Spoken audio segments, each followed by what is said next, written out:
الله من الشيطان الرجيم. بسم الله الرحمن الرحيم. القارعة ما القارعة وما أدراك ما القارعة يوم يكون الناس كالفراش المبثوث وتكون الجبال كالعهن المنفوش فأما من ثقلت موازينه فهو في عيشة راضية وأما من خفت موازينه فأمه هاوية وما أدراك ما هي نار حامية. صدق اللہ العظیم. محترم حضرات، سامعین کرام، حاضرین مسجد، عزیزوں اور بزرگوں، یہ قرآن مقدس کے 30ویں پارے کی سورۃ القارعہ کی پاکیزہ، نورانی، مبارک، بعظمت، مطہر آیتیں ہیں. دعا کیجیے کہ اللہ تعالیٰ ان مقدس آیات کی روشنی میں صحیح اور سچی بات عرض کرنے کی توفیق نصیب فرمائے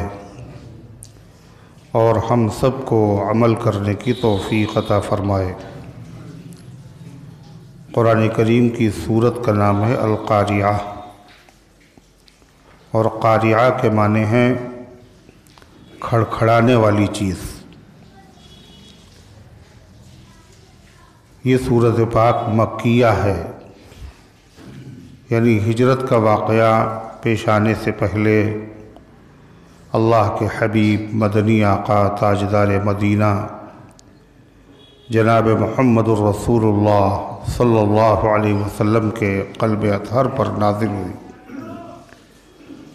اس سورۃ مبارکہ میں 1 رکوع ہے اور 11 آیتیں ہیں، 152 حرف ہیں. یعنی جو اللہ کا بندہ اللہ کی توفیق سے اس پوری سورت کی تلاوت کو ایک مرتبہ سن لے تو اللہ تعالیٰ اپنی رحمت سے اس کو 152 نیکیاں اسی وقت عطا فرماتا ہے. اور اگر کوئی خوش نصیب پوری سورت کی تلاوت کر لے، جو کوئی مشکل کام نہیں ہے، تو 1520 نیکیاں ملے گی. 1520 نیکیاں ملے گی صرف تلاوت کر لینے پر. اس سورت کی تلاوت بھی ہوئی اور آپ نے اس کو سنا بھی. ایک آدمی تلاوت کرے اور ہزاروں آدمی سنیں، لاکھوں آدمی سنیں،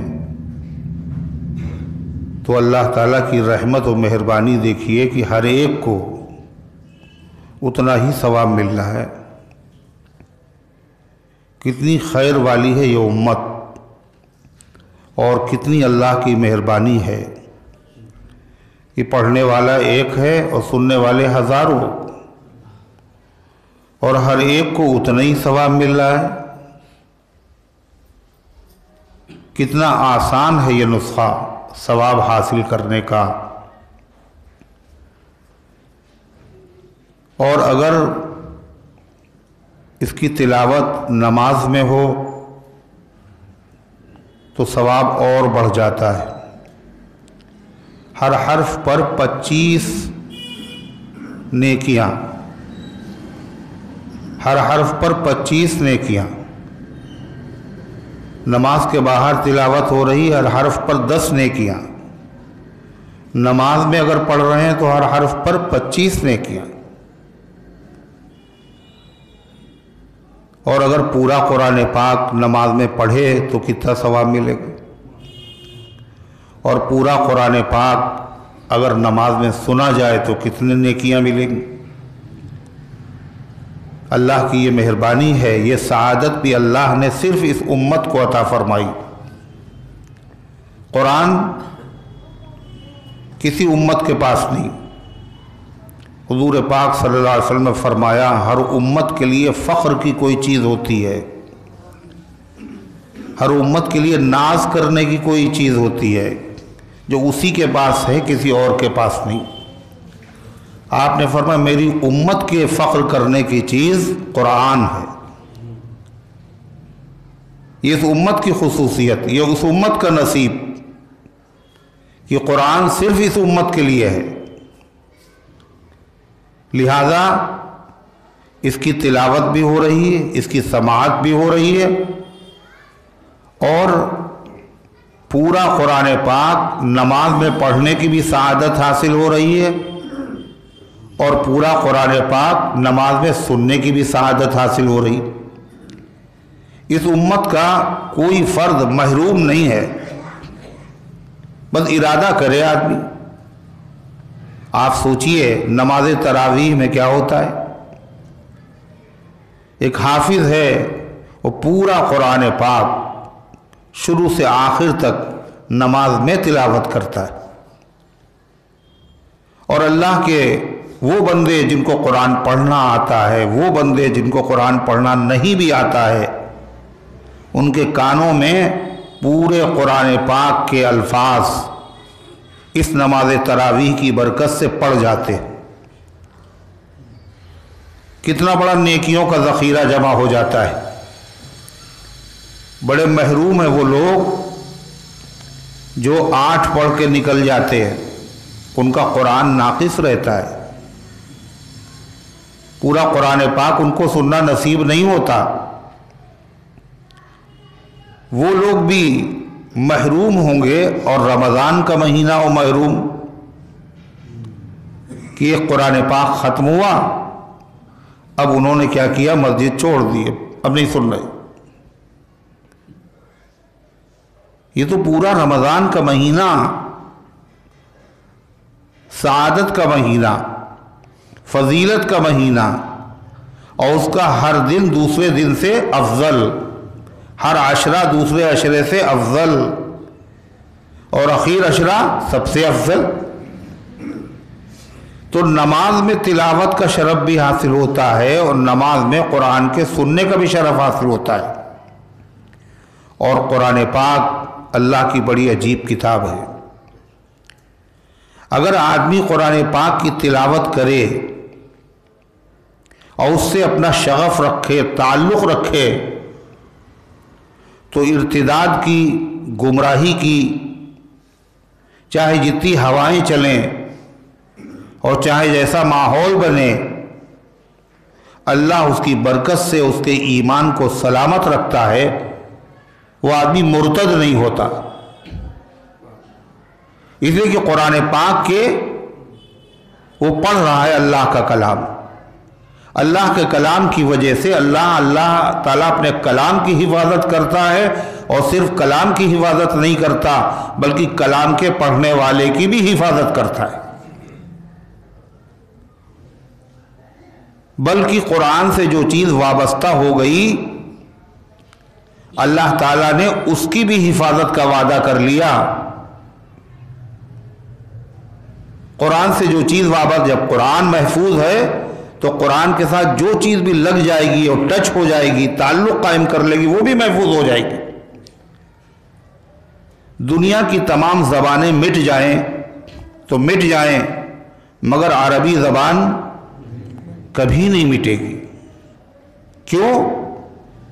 بلسان عربی مبین، ہم نے قرآن کو عربی مبین میں نازل کیا ہے۔ اس زبان کا تعلق اللہ کے کلام سے جڑ گیا، کلام الہی بھی ہمیشہ رہے گا اور یہ زبان بھی ہمیشہ رہے گی۔ جن زبانوں سے ان کی تلاوت کی جائے گی وہ زبانیں بھی محفوظ رہیں گی، جن کانوں میں اس کے کلمات پڑھیں گے وہ کان بھی محفوظ رہیں گے، اور جس سینے کے اندر یہ قرآن پاک محفوظ ہوگا وہ سینے بھی محفوظ رہیں گے، عزتیں بھی محفوظ رہیں گی، آبرو بھی محفوظ رہے گی، سب کچھ محفوظ رہے گا۔ کاہے سے؟ قرآن سے وابستہ ہو جانے سے۔ یوں سمجھیے طوفان نوح آیا، نوح علیہ السلام کے زمانے میں طوفان، ایسا طوفان نہ آیا ہے اس سے پہلے اور نہ آئے گا۔ آسمان سے پانی برس رہا ہے اور زمین پانی اگل رہی ہے، پہاڑوں کی چوٹیوں پر 70 گز اونچا پانی، اس میں کوئی سلامت نہ رہا، اس میں وہی سلامت رہے جو سفینہ نوح میں تھے، نوح علیہ السلام کی کشتی میں جو سوار تھے۔ کہا تو تھا نوح علیہ السلام کے بیٹے نے، جب انہوں نے کہا یا بنی ارکب معنا، اے میرے بیٹے میرے ساتھ آ اور سوار ہو جا، تو اس نے کیا کہا؟ سآوی الی جبل یعصمنی من الماء، میری فکر نہ کیجیے آپ کتنا برسے گا پانی، کتنا بڑھے گا پانی، میں کسی پہاڑ پہ جا کر کے پناہ لے لوں گا۔ فرما لا عاصم اليوم من امر اللہ، یہ وہ طوفان نہیں ہے، آج اللہ کے اس عذاب سے کوئی بچ نہیں سکتا، الا من رحم، مگر جس پر اللہ رحم کرے گا وہی بچے گا۔ نوح علیہ السلام کی بات ہو رہی اپنے سگے بیٹے سے جو ایمان والا نہیں تھا، ایمان لاؤ کشتی میں سوار ہو جاؤ، مگر بد نصیبی مسلط تھی اس کے اوپر۔ اس نے یہ کہا، گفتگو ہو رہی، قرآن کہتا فحال بینہم الموج فکان من المغرقین، ایک لہر آئی اور اس کو بہا کے لے گئی، نگاہوں کے سامنے نوح علیہ السلام کا بیٹا ڈوب گیا، وہی بچا جو کشتی میں سوار تھا۔ اللہ تعالیٰ نے محمد الرسول اللہ صلی اللہ علیہ وسلم کے غلاموں کو بھی ایک کشتی عطا فرمائی ہے، یہ سفینہ محمدی ہے، یہ محمد الرسول اللہ صلی اللہ علیہ وسلم کی کشتی ہے۔ پوری دنیا میں وہ کشتی کیا ہے؟ قرآن پاک، جو اس سے وابستہ ہو جائے گا جہاں کہیں بھی ہوگا وہ محفوظ رہے گا۔ صرف محفوظ نہیں رہے گا، قرآن محفوظ ہے تو اس کے ساتھ تعلق والا محفوظ، قرآن عزت والی کتاب ہے، اس کے ساتھ تعلق والا عزت والا، قرآن رفعت والی کتاب ہے، اس کے ساتھ جو بھی وابستہ ہوگا وہ رفعت والا ہو جائے گا۔ اللہ تعالیٰ کی کتنی مہربانی، اللہ کا کتنا بڑا کرم ہے۔ رمضان کے مہینے میں ایک مرتبہ یہ کلمات کان میں پڑ جاتے ہیں، ان کی قدر کرنا چاہیے۔ اللہ توفیق دے تو روزانہ تلاوت ہو، اور ایسی تلاوت ہو کہ زندگی ختم ہو جائے مگر قرآن کی تلاوت ختم نہ ہو، پڑھتے پڑھتے دنیا سے جائے، اور اگر پڑھتے رہے تو پڑھتے پڑھتے ہی جائیں گے۔ اگر قرآن کی تلاوت کا معمول بنا لیا تو کیا ہوگا؟ موت بھی اسی حالت میں آئے گی کہ قرآن پڑھ رہے ہو۔ اسی لکھنؤ میں رمضان کا پہلا دن، پہلی تاریخ، پہلی تراویح، لال باغ کی مسجد میں ایک امام تھے قاری محمد فرید صاحب، بہت عمدہ قرآن کے قاری تھے۔ پہلی تراویح تھی، لوگ نماز پڑھ رہے تھے ان کے پیچھے، تراویح کی نماز، جب انہوں نے سجدہ کیا تو سجدے سے پہ سر نہ اٹھا ان کا، اور اسی حالت میں انتقال ہو گیا۔ مسجد میں رمضان کے مہینے میں نماز تراویح میں قرآن پڑھتے پڑھتے، فرمایا جس طرح زندگی گزارو گے اسی طرح موت آئے گی، اور ظاہر بات ہے جب پڑھتے پڑھتے مریں گے تو قیامت کے دن پڑھتے پڑھتے اٹھیں گے۔ جس طرح آدمی کی موت آئے گی اسی طریقے سے آدمی میدان محشر میں حاضر بھی ہوگا، قرآن پڑھ رہا ہوگا۔ جو لبیک کہتے ہوئے مرا ہے وہ لبیک کہہ رہا ہوگا، جو ذکر کرتے ہوئے مرا وہ ذکر کر رہا ہوگا۔ قرآن سب سے بڑا ذکر ہے. جو قرآن پڑھتے ہو بڑا قرآن پڑھ رہا ہو, اللہ اللہ. کیسا وہ دن ہوگا, بھیانک, ہول, خطرناک, دہشتناک, اور وہ پڑھ رہا ہے قرآن. قرآن والے کو وحشت وہاں بھی نہیں ہوتی جہاں سب کو ہوتی ہے. کیا کہا گا, اللہم آنس وحشتی فی قبری, اے اللہ قبر میں مجھے میری وحشت کو دور کر دے اور قرآن کو میرا مونس ہمدرد بنا دے قبر میں. اللہ کے پیغمبر کے صحابہ گزرے اور ایک مقام پر انہوں نے خیمہ لگایا. ان کو پتہ نہیں تھا,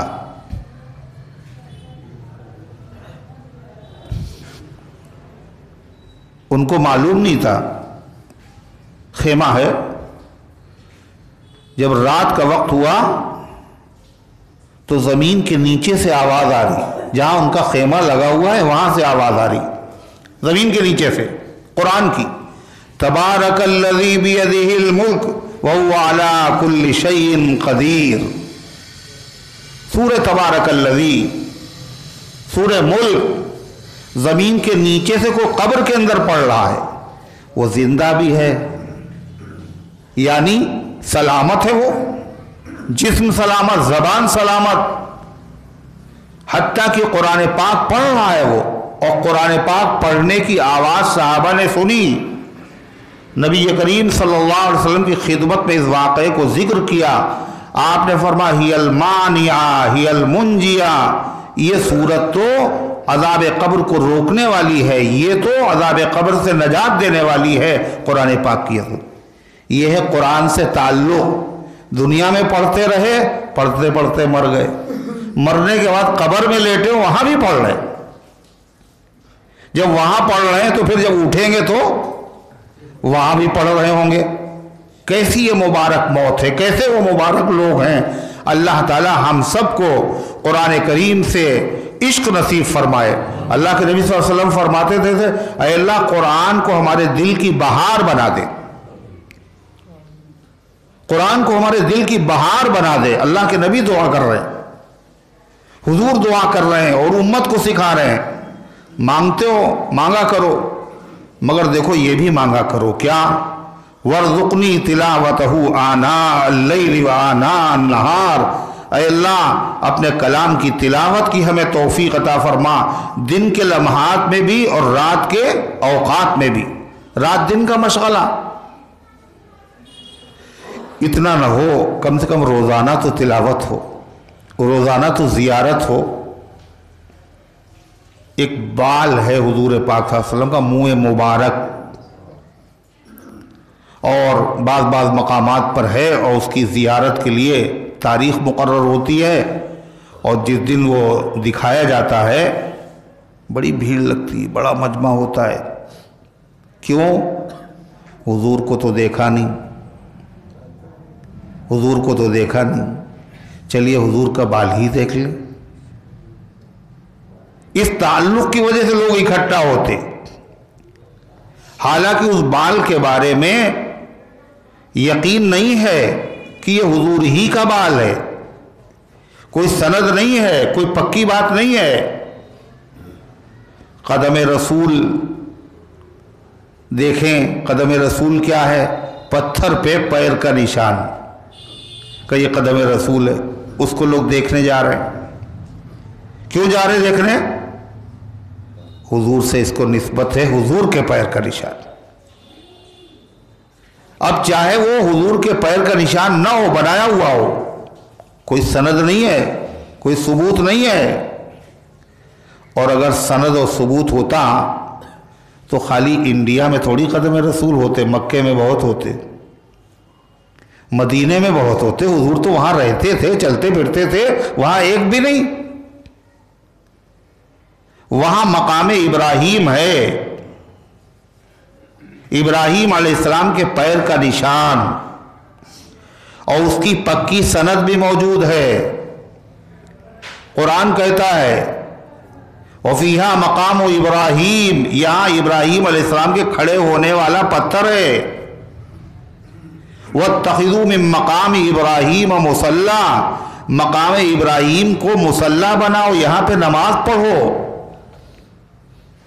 پڑھی نہیں جاتی تھی وہاں نماز پڑھی نہیں جاتی تھی اس کے پاس۔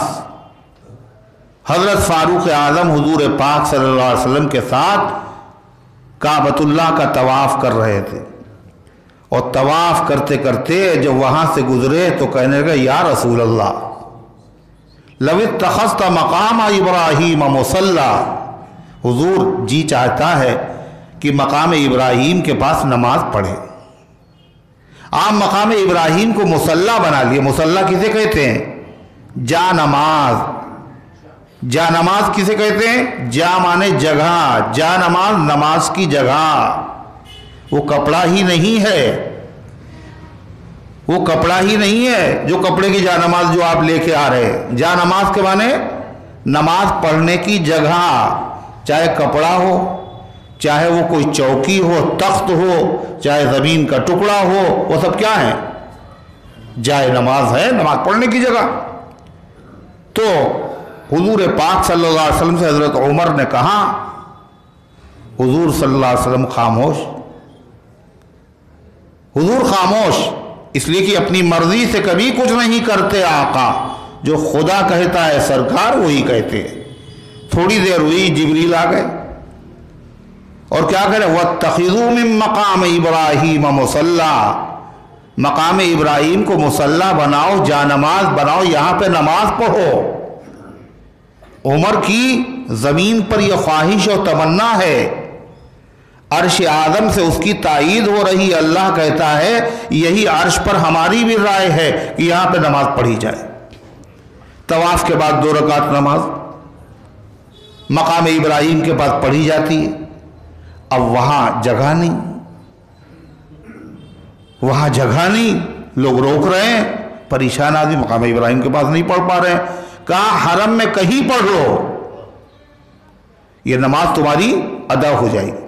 شریعت بڑی آسان، اگر کہا جاتا یہیں پہ پڑھنا ہے، آپ بتائیے اتنا مجمع، اتنا رش، اتنے حاجی، اتنے طواف کرنے والے، اور اس کے بعد پھر نماز پڑھنا ہر آدمی کو کتنی دیر لگتی، کتنا ہنگامہ ہوتا اور کتنا رش ہوتا اور کتنے لوگ گرتے اور کیا ہوتا۔ حجر اسود کو چومنا وہ تو مشکل ہے، نماز ہی مشکل ہو جاتی۔ کتنی آسان شریعت۔ وہ ایک صاحب جو ہے وہ رو رہے تھے روضہ اقدس کے پاس، حضور کے روضے کے پاس باہر نکلے اور رو رہے۔ خیریت کیوں رو رہے؟ کہ رو اس بات پہ رہے ہیں، جب میں چلا تھا عمرہ کرنے کے لیے تو بہت سے لوگوں نے مجھ سے کہا تھا کہ میرا سلام کہہ دینا، میرا سلام عرض کر دینا۔ میں نے سب سے وعدہ کر لیا، لیکن جب میں روضے پہ پہنچتا ہوں اور سلام پڑھتا ہوں تو فوراً پیچھے سے پولیس والا آتا ہے اور رکھ دیتا ہے شانے پہ ہاتھ، یا حاج امشی حاجی آگے چلو، امشی یا حاج حاجی صاحب آگے بڑھیے۔ ایک لمحہ ہوتا ہے اور وہ آگے بڑھا دیتا ہے، وہاں کچھ کر بھی نہیں سکتے، رک بھی نہیں سکتے، اس سے لڑنا بھی بے ادبی۔ کیوں؟ یہ اللہ کے نبی کے درباری ہیں، یہ حضور کے دربار کے پہرے دار ہیں، ان سے لڑو گے تو حضور خفا ہو جائیں گے، اور اللہ کے نبی دیکھ رہے ہیں، آپ حیات ہیں، لڑیے نہیں۔ جذبات اندر سے ہیں، یہ بھی کہتے، یہ بھی سلام پڑھتے، تھوڑی دیر اور کھڑے ہو لیتے، مگر نہیں، بڑھیے، اکیلے آپ نہیں ہیں۔ یہ بھی سکھایا جا رہا ہے، جب بہت سارے لوگ کسی چیز میں حصہ ہو تو جم کے مت بیٹھو، بلکہ آگے بڑھ جاؤ، دوسرے لوگوں کو بھی موقع ملے۔ اب وہ آگے بڑھ گئے، لیکن دل میں حسرت، تم تو وعدہ کر کے سلام آپ کا کہہ دیں گے، اتنا ٹائم ہی نہیں ملا، کیا کرے؟ تو میں نے کہا آپ صرف اتنا کہہ دیا، اے اللہ کے رسول صلی اللہ علیہ وسلم، بہت سے لوگوں نے آپ کے لیے سلام کہا ہے، بہت سے امتیوں نے مجھ سے سلام کے لیے کہا آپ تک پہنچائیں، آپ ان سب کی طرف سے سلام قبول کر لیجئے، کل ہو جائے گا؟ میں کہا ہو جائے گا۔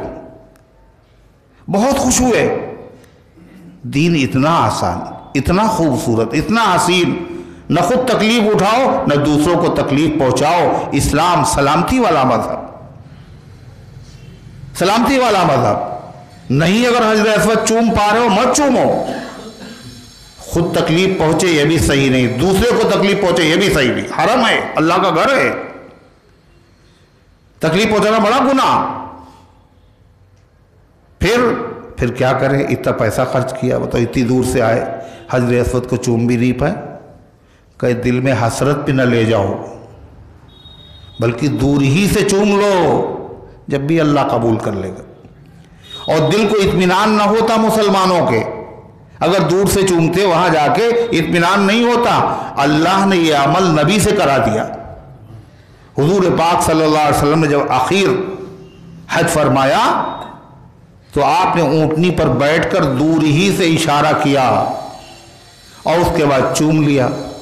حالانکہ اگر حضور چاہتے تو ان کو حجر اسود تک جانے کی جگہ ملتی نہیں ملتی۔ حضور تو بہت بڑے ہیں، پتہ ہے، حضور تو بہت بڑے ہیں۔ حضور پاک صلی اللہ علیہ وسلم کے نواسے سیدنا حضرت حسین رضی اللہ عنہ، اور حسین رضی اللہ عنہ کے بیٹے، ان کا نام بھی علی۔ کس کا؟ حضرت حسین رضی اللہ عنہ کے بیٹے کا نام بھی علی، یعنی دادا کا نام بھی علی اور پوتے کا نام بھی علی۔ یہ ہے کسی گھر میں ہم لوگوں کے وہاں ہے؟ کسی نے رکھا؟ کل یار وہ مر گئے، یہ نام نہ رکھنا، ان کا انتقال ہو گیا، رکھو گے تو مر جائے گا یہ بھی۔ اچھا اگر نہیں رکھیں گے تو کیا ہمیشہ زندہ رہے گا؟ ہے مرنا تو برحق ہے ہی، یہ برکت والے نام۔ حضرت زین العابدین تشریف لائے اور بادشاہ وقت عبد الملک ابن مروان وہ بھی موجود ہے حرم میں، مگر وہاں حرم ہے، وہ اللہ کا گھر ہے، بیت اللہ۔ کیا انتم الفقراء واللہ الغنی، یہاں سب بھکاری ہیں، تم سب بھکاری ہو، اللہ بے نیاز ہے۔ بادشاہ تاجدار ہوں گے، ہوا کرے، سب اللہ کے بندے، اللہ رب العالمین ہے، کعبہ ہدی للعالمین ہے، قرآن ذکر للعالمین ہے، اللہ کے نبی رحمت للہ، سب کا برابر کا حصہ ہے۔ کوئی دیکھ ہی نہیں رہا، بادشاہ ہوں گے، ہوا کریں، اس لیے کہ سب یہاں جب آؤ تو اپنی پوزیشن بھی ظاہر مت کرو، ایک کپڑے پہنو، ایک لنگی باندھ لو، ایک لنگی اوڑھ لو۔ یہ تاج بھی یہاں نہیں چلے گا اور شیروانی بھی نہیں چلے گی، اور یہاں تمہارا عمامہ اور تمہارا صافہ بھی نہیں چلے گا اور تمہاری ٹوپی بھی نہیں چلے گی، ساری شناخت مٹا دو۔ یہاں آؤ بندے بن کے، اب کون پہچانے، بادشاہ ہیں، اپنی بھیڑ ہے، کوئی آگے کوئی پیچھے، لوگ کر رہے ہیں اپنے حجر اسود کو چوم رہے ہیں، موقع ہی نہیں مل رہا ہے۔ بادشاہ نے دیکھا ایک آدمی آیا اور مجمع ایسے ہٹ گیا اور بالکل ایک دم سے جیسے بادل پھٹ گیا ہو، بادل چھایا ہوا ایک دم سے پھٹ گیا۔ ایک صاحب آئے، نورانی چہرہ، اور مجمع دونوں طرف سے ہٹ گیا اور آرام سے انہوں نے بوسہ دیا۔ تو بادشاہ ہے، اس کو بڑا کھلا، بڑا گرا گزرا، اس نے جانتے ہوئے بھی انجان بن کے کہا یہ کون صاحب ہیں، یہ کون صاحب ہیں؟ کبھی کبھی ایسا ہوتا ہے، آدمی جان کے بھی انجان بن جاتا ہے۔ مصلحت ہے یا مروت یا ادائے التفات، مصلحت ہے یا مروت یا ادائے التفات، دیکھ کر بھی جیسے ساقی نے ہمیں دیکھا نہ ہو، دیکھ کے بھی نظر انداز کر دیا، کہیں سلام نہ کرنا پڑ جائے اس لیے نظر انداز کر دیا۔ یہ کون صاحب ہے؟ تو ان کا یہ کون صاحب ہے؟ تو آپ فرزدق شاعر موجود تھے، ان کا اچھا ھذا الذی لا تعرفوا، یہ وہ ہیں جن کو تم نہیں جانتے، تعرف البطحاء والحرم، ان کو بطحا پورا علاقہ جانتا، حرم بھی ان کو پہچانتا ہے، تم نہیں جانتے۔ یہ نبی کریم صلی اللہ علیہ وسلم کے نواسے ہیں، یہ حضرت زین العابدین ہیں، یہ حضرت حسین رضی اللہ عنہ کے بیٹے ہیں۔ تو جب ان کے لیے جگہ ہو گئی تو حضور کو جگہ ملتی نہیں ملتی؟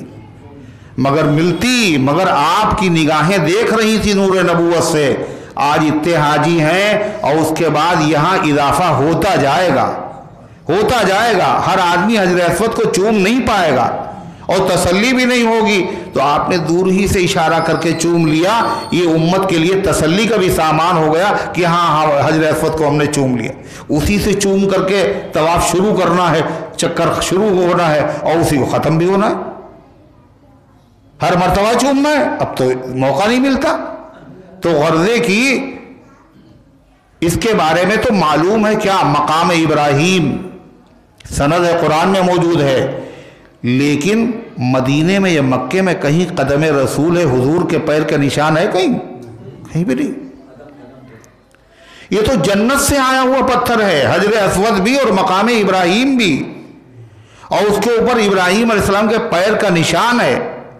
اور یہ بھی لکھا ہوا ہے یہ نشان اب تو بہت ہلکا ہے، پہلے بڑا گہرا تھا، یہ بہت گہرا تھا. یہ کیوں؟ چومنے چاٹنے والی امت نے چوم چوم کر چاٹ چاٹ کر کے اس کو نشان کو ہلکا کر دیا. اب کیا کیا گیا؟ یہ مانیں گے نہیں، ان کو شیشے کے خول میں بند کر دیا. دیکھ سکتے ہیں آپ، چھو بھی نہیں سکتے آپ، چومنا تو بہت دور کی بات. تو مقام ابراہیم کی سند ہے، لیکن یہ جو ہندوستان میں دیہاتوں میں قدم رسول حضور کا پیر کا پتھر پہ نشان، اس کی سند کہاں سے؟ اگر ہوتے تو وہاں ہوتے، یہاں تو ہی نہیں. غرضے کی اس کی تکذیب بھی نہیں کی جا سکتی، اس کو انکار بھی مت کرو. لیکن یہ ہے کہ لوگوں سے عقیدت کا عالم یہ ہے، جب کہیں پتہ چلتا زیارت ہوگی تو وہاں بھیڑ لگتی، تاریخ مقرر ہوتی ہے، لائن لگتی ہے. کیوں؟ حضور کا پیر. مسلمانوں، ہمارے گھر پہ حضور صلی اللہ علیہ وسلم کا معجزہ موجود، ہر گھر پہ موجود، اور بعینی وہی ہے جو تھا، بالکل اصلی ہو بہو، ذرہ برابر فرق نہ آیا نہ کبھی آئے گا. سب سے بڑا معجزہ، کسی نبی کا معجزہ دنیا میں موجود نہیں ہے. اللہ کے نبی آخری نبی ہے، آپ کی نبوت ہمیشہ رہے گی، آپ کا معجزہ بھی ہمیشہ رہے گا. اور وہ معجزہ کیا ہے؟ قرآن پاک. اس کو دیکھو گے تو ثواب ملے گا نہیں ملے گا؟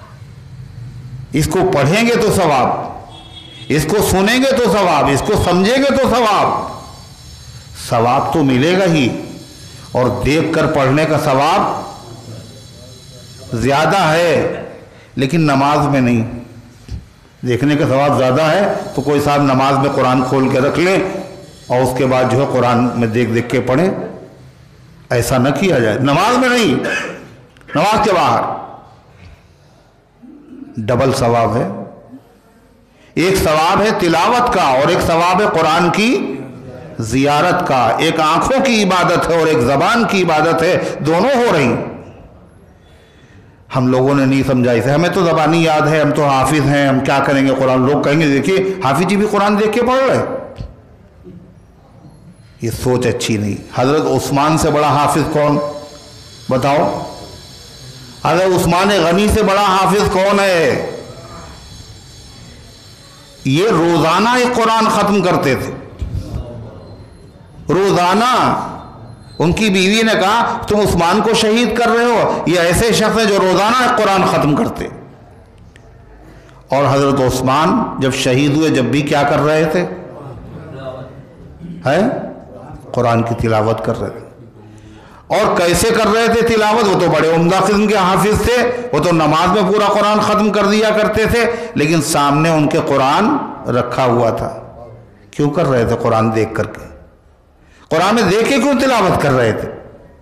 اس لیے کہ قرآن میں دیکھ کر تلاوت کرنے کا ثواب زیادہ ہے. آنکھیں بھی ثواب حاصل کر رہی ہیں اور زبان بھی ثواب حاصل کر رہی ہے. اور قرآن پڑھتے پڑھتے دنیا سے گئے حضرت عثمان. گئے یا نہیں گئے؟ غنی کے دشمنوں کو اور ان کے وار کو دیکھو. مولانا عبدالاول صاحب رحمۃ اللہ علیہ نے کہا غنی کے دشمنوں کو اور ان کے وار کو دیکھو، بصیرت ہو تو ذوالنورین کے کردار کو دیکھو. کوئی خنجر چلاتا ہے، کوئی محو تلاوت ہے. کوئی خنجر چلا رہا ہے اور کوئی کیا کر رہا ہے؟ اللہ کے کلام کی تلاوت کر ایسے وقت میں، تو قرآن پاک اللہ تبارک و تعالیٰ کا وہ معجزہ ہے، ایسی کتاب ہے، یہ نصیب ہے ہمارے کہ اللہ نے ایسے نبی کی امت میں پیدا کیا، ایسی کتاب عطا فرمائی، مگر ناقدرے ہیں ہم، ہمیں احساس نہیں ہے۔ جن کو احساس تھا ان کا حال کیا ہوتا تھا پتہ ہے؟ حضرت اکرمہ قرآن کھولتے اور اس کو دیکھتے اور کہتے ھذا کلام ربی، یہ میرے رب کا کلام ہے، میں گنہگار بندہ اور یہ میرے رب کا کلام مجھے نصیب ہوگا، یہ میرے رب کا کلام ہے، اور بے ہوش ہو جاتے، بے ہوش ہو جاتے۔ اور ہمارے وہاں غرض ہے، دادا پڑھتے تھے، اب اس کے بعد پوتا مسئلہ پوچھنے آیا، اس میں دیمک لگ گئی، بتائیے مولانا کیا کریں؟ دیمک لگ گئی، کیا کریں؟ پوچھ رہا ہے، کیوں پوچھ رہا ہے؟ یہ دادا کے بعد اس قرآن کو کھول کر دیکھنے والا گھر میں کوئی نہیں، روزانہ اگر اس میں ہاتھ لگایا جاتا تو اس میں دیمک لگنے کی نوبت نہ آتی، گرد کی تہیں جمی ہوئی ہیں، پھر دیمک لگ گئی، پھر کیا کریں؟ ان کا دریا میں اٹھا کے ڈالو، ہرگز نہیں، دریا میں اٹھا کے ڈالنا جائز نہیں ہے، یہ اللہ کا کلام ہے۔ قرآن پاک بوسیدہ ہو گیا۔ حضرت مولانا ابرار الحق صاحب رحمۃ اللہ علیہ محی السنہ، اللہ رحمت نازل فرمائے، فرماتے یہ بتاؤ قرآن پاک جب تک پڑھنے کے لائق ہے آپ اس کی عزت کر رہے ہیں، اور جب بوسیدہ ہو جائے پڑھنے کے لائق نہ رہے تو عزت نہیں کرو گے، اب عزت نہیں کرو گے اس کی۔ کا عالم عزت کرنے کے لائق ہے اگر وہ عالم عمل کر رہا ہے تو عزت کرنے کے لائق ہے، اگر عمل نہیں کر رہا ہے تو پھر وہ عالم نہیں رہا، پھر وہ عالم نہیں ہے کیا؟ کا عالم تو وہ پھر بھی ہے۔ کا علم کی عزت کرو، عمل نہیں کر رہا ہے وہ خود جانے، اللہ جانے، اس کے ساتھ جو بھی معاملہ ہو، لیکن علم کی عزت کرو۔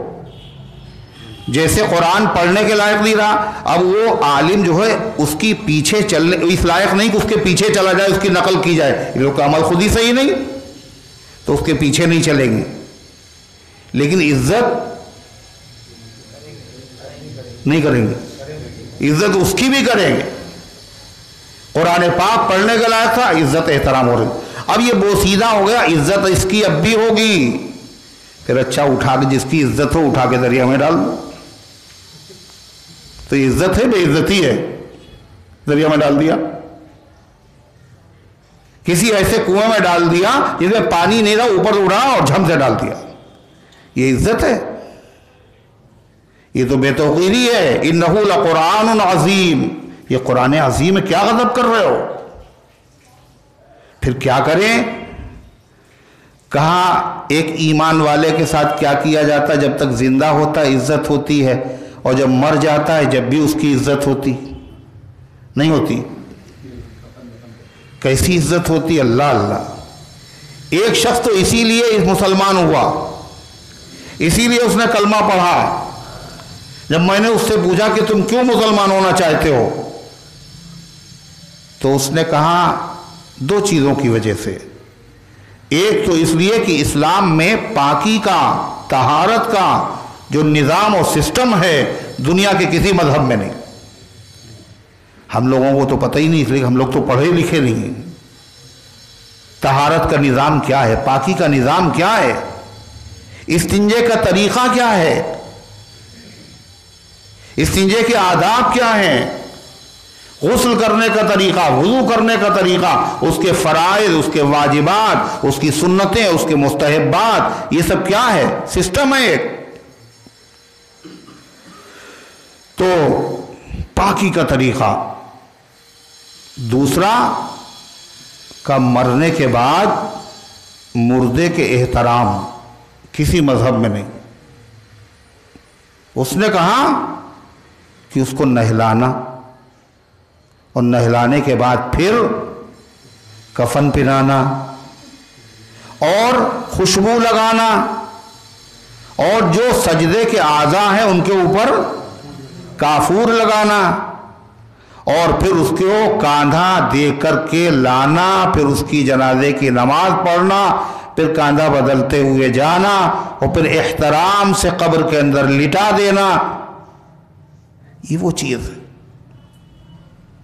تو مردے، اور اگر کوئی آدمی کیا کرے، لے جا کے یوں ہی گڑھا کھود کے یوں ڈال دے اوپر سے، تو کیا کہا جائے گا؟ لوگ کیا کہیں گے، یہ کیا کر رہے ہو تم؟ کہا اتنی تیز بھی لے کے مت چلو کہ وہ ہلنے لگے، یہ تعلیم ہے۔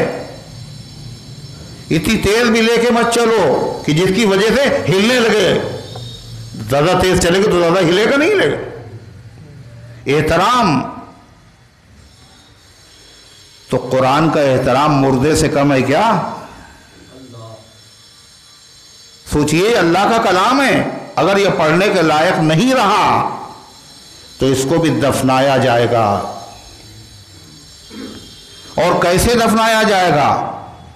مردے کو قبر میں رکھا اور اوپر سے مٹی ڈال دی، ایسا ہوتا ہے؟ ایسا ہوتا ہے؟ پہلے تختے لگائے جاتے، مٹی اس پہ نہ آئے، پھر اس کے بعد مٹی ڈالی جاتی۔ قرآن کو کپڑے میں، پاکیزہ کپڑے میں لپیٹنا، گڑھا کھودنا، پھر اس کے بعد گڑھے میں اس کو دفنانا ہے، مگر مٹی اس پہ نہیں ڈالی جائے گی۔ یہ مسئلہ کتنے لوگوں کو پتا ہے؟ آپ بتائیے، ہو رہی توہین نہیں ہو رہی قرآن کی؟ بے توقیری ہو رہی نہیں ہو رہی؟ انجانے میں ہو رہی۔ کیوں؟ معلوم نہیں ہے، اور معلوم کرنے کا جذبہ بھی نہیں ہے، تڑپ بھی نہیں ہے۔ اور دوسری چیز، ہر آدمی مسئلہ بتانے کے لیے تیار ہے، ایک دوا بتانے کے لیے اور دوسرے مسئلہ بتانے کے لیے، ہر آدمی، صحیح ہو چاہے غلط۔ کتنے مسئلے امت میں اسی لیے مشہور ہوئے جن کا حقیقت سے کوئی تعلق ہی نہیں۔ کیوں؟ جس سے پوچھا گیا ان کو معلوم نہیں تھا، اب وہ کہتے ہمیں معلوم نہیں ہے، تو لوگ کیا کہتے؟ اچھا اتنے بڑے مولانا، آپ کو مسئلہ نہیں معلوم؟ مولانا ہے نہیں مگر لوگ تو ہمیں مولانا سمجھتے ہیں، مولانا ہے نہیں مگر لوگ تو ہمیں مولانا کہتے ہیں۔ اگر ہم نے کہہ دیا نہیں معلوم ہے تو انسلٹ ہو جائے گی، بتا دو، الٹا سیدھا جو بھی آئے بعد میں دیکھا جائے گا۔ یہی ہوا نتیجہ کہے گا، جب قرآن گرے تو کیا کفارہ ہے اس کا؟ کہ ترازو میں قرآن رکھو، سبحان اللہ، اور دوسرے پلے میں غلہ رکھو، پھر تولو اس کو، پھر صدقہ کرو۔ کون سی کتاب میں یہ مسئلہ لکھا ہوا؟ یہ اسی طرح کا مسئلہ بتایا ہوا ہے، کچھ نہ کچھ بتا دو۔ اس میں لوگ احتیاط نہیں کرتے۔ بڑے بڑے علماء میں نے دیکھا، بڑے بڑے علماء کو میں نے دیکھا جو بہت بڑے علماء ہیں، مسائل ان کو معلوم ہیں، مگر جب ان سے کوئی مسئلہ پوچھتا ہے تو کیا کہتے ہیں؟ دیکھ کے بتائیں گے، پوچھ کے بتائیں گے، مفتی صاحب سے پوچھ لیں پھر بتائیں گے۔ اللہ کا خوف، کہیں گڑبڑ نہ ہو جائے۔ امام مالک رحمت اللہ علیہ سے پوچھا گیا اور 16-17 مسئلے پوچھے گئے، اور یہ مدینے کے امام تھے، امام دار الہجرہ، مدینہ طیبہ کے امام، بہت بڑے عالم۔ ان کو مجھے نہیں معلوم، 16 مسئلے یا اس سے زیادہ ہمیں نہیں معلوم۔ کیوں؟ یہ کہہ دینا ہمیں نہیں معلوم ہے، اس سے عزت گھٹے گی نہیں، اس سے عزت بڑھے گی۔ میاں معلوم نہیں تو بتا نہیں رہے، اور بتا دیا تو کیا ہوگا؟ عزت بھی جائے گی آپ کی، اور اللہ کے وہاں پکڑ بھی ہوگی۔ ایک صاحب نے مسئلہ پوچھا، ایک صاحب اعتکاف میں بیٹھے ہوئے تھے، اتفاق سے جنازہ آ گیا، تو انہوں نے پوچھا جو اعتکاف میں بیٹھے ہوئے تھے امام صاحب سے، لوگ امام صاحب کو سمجھتے ہیں یہ مولانا ہوں گے، یہ عالم ہوں گے، اور لکھنؤ میں خاص طور سے اس لیے کہ یہاں حضرت مولانا عین القضات صاحب رحمۃ اللہ علیہ نے جو مدرسہ قائم کیا، وہ بہت بڑے عالم تھے، بہت بڑے عالم۔ معقولی و منقولی، فلسفہ، شریعت، حدیث، اور انہی کے شاگرد ہیں، خالص اکیلے انہی کے شاگرد ہیں امام اہل سنت مولانا عبدالشکور فاروقی رحمۃ اللہ۔ اسی سے اندازہ لگائیے کتنے بڑے ہوں گے وہ، کتنے بڑے عالم۔ اور مدرسہ کاہے کا؟ قرت کا۔ اور وہاں دارالاقامہ نہیں، ہاسٹل نہیں، یہ اس زمانے کی بات ہے۔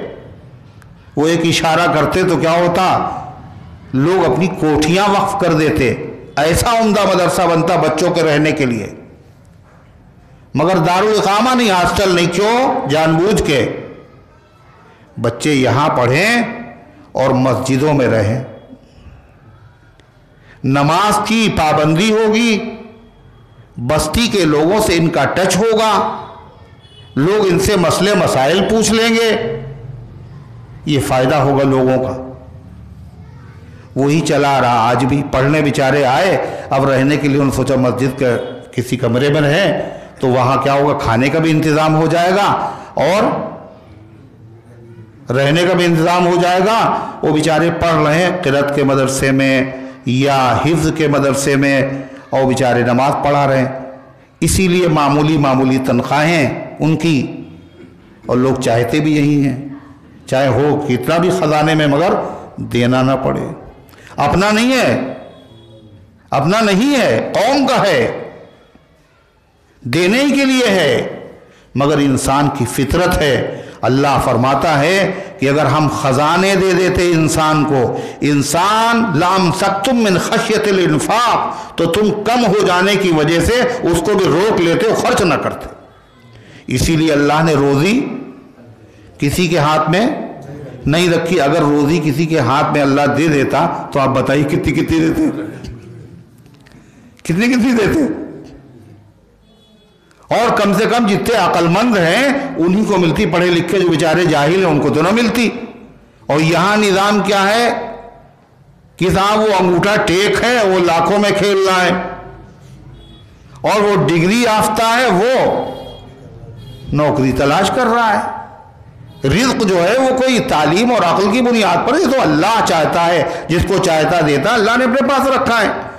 تو غرض ہے کہ وہ چاہتے بھی ہیں کہ امام سستا ملے اور مؤذن بھی سستا ملے، ہے مگر تحویل میں، مگر دینا نہ پڑے۔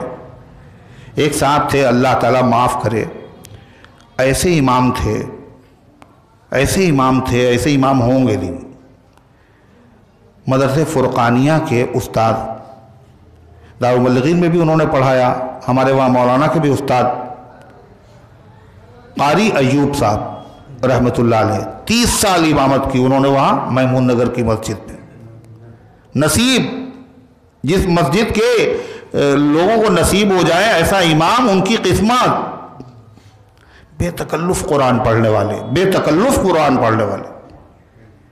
مولانا قاری حبیب اللہ صاحب جو تھے مدرسہ فرقانیہ کے محتمم، جب وہاں چلے جاتے تھے تو کہتے قاری صاحب آپ نماز پڑھا دیے، تو وہ کیا کہتے تھے، قاری صاحب آپ کے مقتدی ہم سے مطمئن نہیں ہوں گے، ہم ہوں گے بہت بڑے قاری، مگر مقتدی آپ کے سے مطمئن، ہم سے نہیں مطمئن ہوں۔ تو غرضے کی ایسے قاری تھے، مگر ان کی تنخواہ پوری 1000 بھی نہ تھی۔ کسی نے کہا کہ تنخواہ بڑھا دیجئے، تو متولی صاحب نے کہا پچھلے سال بڑھائے تو تھے 50 روپے، آپ خود سوچیں اتنے پیسے اگر آپ کو دیے جائیں تو آپ کا خرچ کیسے چلے گا؟ اور پھر اس کے اوپر شرطیں بھی ہیں، 1 منٹ لیٹ نہیں ہونا چاہیے امام صاحب، اور کہیں آپ ٹیوشن بھی نہیں پڑھا سکتے، کہیں اور آپ جا بھی نہیں سکتے ہیں، اتنی میں گزارا کرنا ہے آپ کو۔ تو ظاہر بات ہے جو عالم ہوگا، جس نے اتنا وقت لگایا ہوگا، وہ اتنے پیسے لینے پہ کیسے راضی ہو جائے گا؟ اس لیے بیچارے چھوٹے جو مدرسے کے بچے انہی کو رکھ لیا۔ اب ان کو بیچاروں کو مسائل معلوم نہیں ہوتے ہیں، اور اپنے امام ہیں، لوگ سمجھتے ہیں یہ مولانا ہیں، ان کو ہر بات معلوم ہوگی، ایسا مسئلہ پوچھتے ہیں۔ ہمارے قاری صاحب جو ہے وہ ایسے نہیں ہیں، یہ باقاعدہ قاری ہیں، اور ماشاءاللہ علم بھی ہے، وہ اتنے دنوں سے نماز پڑھے، ان کے مقتدی ان سے مطمئن ہے. تو غرضے کی وہ پوچھا انہوں نے کہ وہ اعتکاف میں ہیں اور وہ جنازہ رکھا ہوا ہے، کیا ہم نماز پڑھ لیں جنازے کی؟ تو ان کا کوئی مسئلہ نہیں چاہیے، کوئی مسئلہ نہیں چاہیے. اب وہ غریب آدمی بیچارہ اعتکاف سے نکل کر کے جنازے کی نماز میں شامل ہو گیا، اس کا اعتکاف گیا اور تمہاری کسی کی جان گئی اور تیری ادا ٹھہری. اس غریب کی ساری محنت پہ پانی پھر گیا، اعتکاف ٹوٹ گیا. اور آپ کا کوئی مسئلہ نہیں، یعنی نہ کسی سے پوچھنا، نہ معلوم کرنا، نہ پڑھنا، نہ لکھنا. نیک کام ہے، وہ جنازہ کی نماز ہے، نیک کام ہے. کتنا ثواب ملتا ہے؟ نماز پڑھو تو ایک قیرات احد پہاڑ کے برابر. تو خیر اعتکاف میں ثواب ہی کے لیے تو بیٹھے ہوئے ہیں، تو یہ ثواب کیوں چھوڑا جائے؟ اس کے دل میں تو یہ جذبہ ہے، مگر بتانے والے نے یہ بتا دیا کیا؟ چلے جائیے. اب وہ چلے گئے، ان کا اعتکاف ٹوٹ گیا. یہ ہے، اور کوئی مسئلہ بھی نہیں، کوئی شرمندگی بھی نہیں. ایک صاحب نے قرآن پاک لیا اور پڑھنے کے بعد، تلاوت کرنے کے بعد اس کو چوم لیا. تو دوسرے صاحب بیٹھے ہوئے دیکھ رہے، یہ کیا کر رہے ہیں آپ؟ یہ بدعت ہے، یہ گناہ ہے. اور پوری زندگی ان کی لگی ہوئی کاہے میں؟ لوگوں کو سیکھنے میں اور سکھانے میں، پوری زندگی. اور منع ہے، بدعت ہے. اور بیچارہ چونک گیا، یہ بدعت، قرآن کو چومنا بدعت. وہ آ کے پوچھا، میں کہا نہیں بدعت تو نہیں ہے، یہ تو محبت کی بات ہے. حجر اسود کو چوما جاتا، عظمت کی وجہ سے چوما جاتا، آنکھوں سے لگا سکتے ہیں. تو کس سے مسئلہ پوچھا؟ بتا کہ مفتی سے پوچھنا چاہیے. تو مفتی سے پوچھا، وہ کہا ہاں بدعت نہیں ہے، مگر اس کی عادت نہ بنائے. لیکن بدعت نہیں. ہر آدمی مسئلہ بتا رہا ہے، ہر آدمی دوا بتا رہا ہے. اللہ کے بندو ڈرو اللہ تعالیٰ سے، اللہ تعالیٰ کا خوف دل میں ہونا چاہیے. باہر صورت میں عرض یہ کر رہا تھا کہ اللہ تبارک و تعالیٰ کا یہ کلام کیسا ہے، یہ معجزہ ہے، اس کی سند ہے، یہ حضور کا معجزہ. اس کو دیکھنا ثواب، اس کو سمجھنا ثواب، اس کی پڑھنا ثواب، اس کو پڑھنے کے لیے چلنا ثواب. جس راستے سے آپ گزرے ہیں، یہ راستہ قیامت کے دن گواہی دے گا. آپ جو اس وقت آئیں، اس وقت جو مدرسے جاتے ہو تو چھوڑیے، یہاں جو آپ آئیں کاہے کے لیے آئیں؟ علم حاصل کرنے کے لیے، قرآن کے معانی و مطالب سیکھنے کے لیے آئیں. اللہ تبارک و تعالی ہم سب کی حاضری کو قبول فرمائے، اور اللہ تعالیٰ سیکھ کر صحیح نیت کے ساتھ، اخلاص کے ساتھ سیکھ کر، سمجھ کر عمل کرنے کی توفیق عطا فرمائے. اللہ تعالیٰ نے فرمایا القاریہ. القاریہ یہ قیامت کا ایک نام ہے. قیامت کے بہت سے نام ہیں. قیامت، حاقہ، ساعہ، تامہ، ساخہ، رافعہ، واقعہ، قاریہ، غاشیہ. یہ سب نام کس کے ہیں؟ قیامت کے. کیوں؟ قیامت بڑی عظمت والی چیز ہے، اور یہ سورت مکی ہے، اور جتنی مکی صورتیں ہیں ان تمام صورتوں میں قیامت کا تذکرہ ضرور ہے. ہر مکی صورت میں قیامت کا ذکر. کیوں؟ وجہ جو مدنی صورتیں ہیں ان میں اتنا ذکر نہیں. مکی صورتوں میں قیامت، مرنے کے بعد زندہ ہونا، اس کے دلائل، اس کے شکوک و شبہات، ہر چیز بار بار اس کا تذکرہ، بار بار اس کا تذکرہ. کیوں؟ جو مرض جہاں ہوتا ہے اسی کی دوا دی جاتی ہے. مکے میں یہ مرض زیادہ تھا کیا؟ لوگ قیامت کے مانتے نہیں تھے، قیامت کا انکار کرتے تھے. 360 بتوں کی پوجا کرتے. 3 عقیدے ہیں، توحید، رسالت اور قیامت. ان تینوں میں سے توحید 360 بت تھے مکے میں، خانہ کعبہ میں، حرم میں، مگر وہ بھی اللہ کے منکر نہیں تھے، کوئی نہیں اللہ کا انکار کرتا تھا۔ قرآن سے پوچھئے، قرآن کہتا ہے لَإِن سَأَلْتَهُم مَّنْ خَلَقَ السَّمَاوَاتِ وَالْأَرْضِ لَيَقُولُنَّ اللَّهُ، اے پیغمبر اگر آپ ان سے پوچھیں 360 بتوں کے پجاریوں سے کس نے بنائے ہیں آسمان اور کس نے بنائی ہے زمین، لَيَقُولُنَّ اللَّهُ، یہ یہی کہیں گے کہ اللہ نے بنائی۔ اللہ کو تو مانتے تھے۔ غفرانک غفرانک، حرم شریف کا خانہ کعبہ کا طواف کرتے تھے، اے اللہ بخش دیجئے، اے اللہ بخش دیجئے، یہ بھی کہتے تھے۔ خرابی کیا تھی؟ اللہ کے منکر نہیں تھے، اللہ تعالیٰ کی توحید کے قائل نہیں تھے، اللہ تعالیٰ کے ساتھ شرک کرتے تھے۔ کیا کہتے تھے؟ بڑی بڑی چیزیں اللہ کے قبضے میں ہیں، اور چھوٹی موٹی چیزیں جو ہے اللہ تعالیٰ نے کچھ لوگوں کو بھی دے دیا ہے، محکمے بانٹ دیے ہیں۔ کہاں وزیر اعظم اکیلا پورے ملک کا انتظام سنبھال سکتا ہے، اس لیے وہ صوبے ہیں اور ضلع ہیں اور وہاں کے الگ الگ افسر ہیں، سب ان سے رجوع کر لیں معاملہ، ہم تک اہم معاملات ہیں۔ تو چھوٹی چھوٹی چیزیں لوگ یہی سمجھتے بھی، کوئی بہت اہم مسئلہ ہو تو پھر اللہ سے مانگا جائے۔ حضور صلی اللہ علیہ وسلم نے کیا فرمایا؟ نمک بھی اگر مانگنا ہو تو اللہ سے مانگو، اور اگر چپل کا تسمہ بدھی ٹوٹ جائے وہ بھی اللہ سے مانگو، چھوٹی چیز بھی مانگو، بڑی چیز بھی مانگو۔ یہ اتنے بڑے آدمی ہیں، ان سے کیا اتنی چھوٹی چیز مانگی جائے؟ وہ آیا تھا ایک آدمی سکندر کے پاس، اور اس نے کہا کہ دے دیے مجھے 1 روپیہ، 1 روپیہ دے دیے، کہ بھاگ جاؤ یہاں سے، میں دنیا کا بادشاہ 1 روپیہ مانگ کے میری توہین کر رہے ہو؟ یہ تم میرے خادموں سے مانگو۔ تو اس نے کہا اچھا تو پھر پورا ملک دے دیے مجھے۔ کہنے بہت بڑے سیڑھی ہو تم، پہلی چیز جو تم نے مانگی وہ میری حیثیت کے خلاف تھی، اور دوسری چیز جو تم نے مانگی یہ تمہاری حیثیت کے خلاف ہے، ورنہ یہ بے عقلی کی بات تھوڑی نہ کرتے۔ تو 1 روپیہ دینے میں اس کو شرم معلوم ہے۔ اللہ کا یہ معاملہ نہیں ہے، ہر ضرورت چھوٹی اور بڑی، دقہ و جلہ، معمولی ہو یا زیادہ ہو، ہر چیز کا دینے والا اللہ ہے، اور یہی پیغمبروں نے عقیدہ سکھایا۔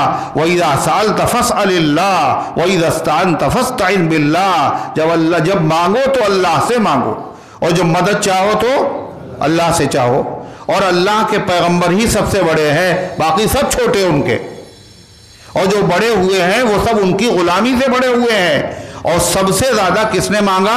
اللہ کے نبی نے مانگا، اور مانگ کر کے اللہ سے مانگا، اور امت کو مانگنا سکھایا اور مانگنے کا طریقہ بتایا، اور اللہ تعالیٰ سے جو جتنا مانگے اتنا بڑا اللہ کا بندہ ہے، اللہ اس سے اتنا ہی خوش ہوتا ہے، لہذا اور جو نہیں مانگتا اس سے اللہ ناراض۔ حضور سے اللہ بہت خوش، بہت مانگا آپ، اور امت کو مانگنے کا طریقہ آپ نے سکھایا۔ تو غرضے کی قیامت کے تو وہ لوگ توحید کے منکر تھے، شرک کرتے تھے، لیکن اللہ کے وجود کے قائل تھے۔ سب سے زیادہ وہ انکار کاہے کا تھا ان کو؟ قیامت آئے گی، مرنے کے بعد زندہ کیا جائے گا، پھر سے جان پڑے گی، یہ ہڈیاں ان میں جان ڈالی جائے گی۔ وہ سیدھا ہڈی لے کے آیا بالکل ایک دم سے، بہت پرانی، اور حضور کے سامنے اس کو اس نے یوں مسلا، ایسے ایسے وہ پاؤڈر بن گئی۔ من یحیی العظام وہی رمیم، اس بوسیدہ ہڈی میں کون جان ڈالے گا؟ سب سے بڑا یہی چیز تھا، سب سے بڑا یہ سوال تھا۔ اذا کنا عظاما نخرہ قالوا تلک اذا کرۃ خاسرہ، جب ہم سڑ جائیں گے اور گل جائیں گے اور ہڈیاں بھی ہماری ختم ہو جائیں گی، پھر سے کیسے زندہ کیے جائیں گے؟ اس لیے قرآن پاک کی مکی صورتوں میں زیادہ تر قیامت کا ذکر ہے۔ اور کیا کہا گیا؟ جیسا سوال ویسے جواب۔ اللہ کیا کہتا ہے؟